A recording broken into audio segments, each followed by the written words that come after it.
दुबईमध्ये युद्धजन्य परिस्थिती असल्याचं बोललं जात आहे. पिंपरी चिंचवडमधील 40 नागरिक दुबईमध्ये अडकलेले आहेत. परंतु ते जे नागरिक अडकलेले आहेत त्यांचे नातेवाईक आपल्या सोबत आहेत. दादा, तुमचं कोण नातेवाईक जे आहेत ते दुबईमध्ये अडकलेले आहेत आणि कधी गेले होते? 24 तारखेला त्यांची फ्लाईट होती. 24 तारखेला जाऊन ते 2 तारखेला होते.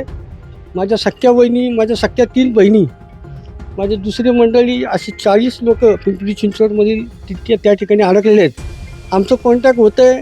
थोडं समाधान दिसतं आहे, पण आतमध्ये खूप भीतीचं वातावरण त्यांचं दिसलं. आम्हालाही खूप काळजी लागलेली आहे. आमच्या घरात आत्ताच 20 तारखेला लग्न झालं.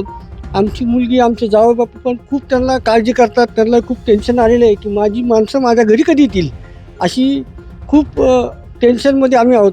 आणि भारत सरकारला आणि मुरलीधर मोहोळ साहेबांना आमची नम्र विनंती राहील की आमची माणसं आमच्याकडे सुखरूप पोचवा, एवढीच नम्र विनंती तुमच्या माध्यमातून करतो, अशी विनंती करतो.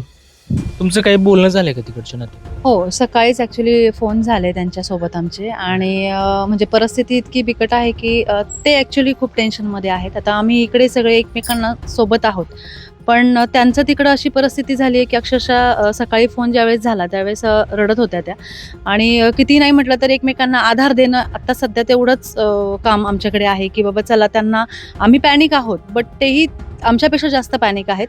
बट एकमेकांना थोडंसं मानसिक समाधान लागेल, असा आधार लागेल असा आम्ही एकमेकांना तसं संबंध ठेवत आहोत. आणि माझं आपले जे विमान वाहतूक मंत्री जे आहेत मोहोळ साहेब, त्यांना विनंती आहे की तुम्ही थोडंसं लक्ष देऊन काहीतरी या गोष्टींमधून एक पर्याय असा काढा की जेणेकरून आमची माणसं सुखरूप आमच्यापर्यंत लवकरात लवकर पोहोचतील. तुमचं कधी बोलणं झालं होतं त्यांच्याशी? काय कॉन्टॅक्ट आहे त्यांच्याशी सध्या? फोन वगैरे चालू आहेत, पण आज ते येणार होते रिटर्न. तर सगळे वातावरण जे काही बिघडले त्याच्यामुळे ते सुद्धा टेन्शनमध्ये, आम्ही टेन्शनमध्ये आहोत.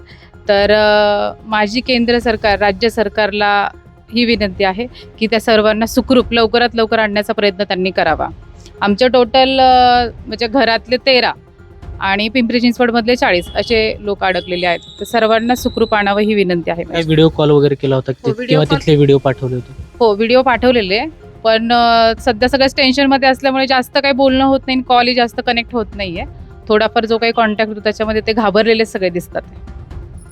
तर हे एक कुटुंब आहे आणि यांचं जे कुटुंब आहे ते 25 तारखेला दुबईमध्ये गेलं होतं आणि ते आज, म्हणजे आज 2 मार्च आहे आणि या तारखेला ते दुबईतून भारतात परतणार होते. परंतु सध्याची दुबईमधील जी परिस्थिती आहे ती युद्धजन्य आहे आणि त्यामुळं त्या ठिकाणची जी फ्लाईट आहे ती रद्द करण्यात आलेली आहे. खरं तर या कुटुंबाकडून केंद्र सरकार आणि महाराष्ट्र सरकार यांना आवाहन करण्यात आलेलं आहे की आमचे जे कुटुंबीय आहे त्यांना या ठिकाणी परत आणावं. कृष्णा पांचाळ, LS मराठी, पिंपरी चिंचवड.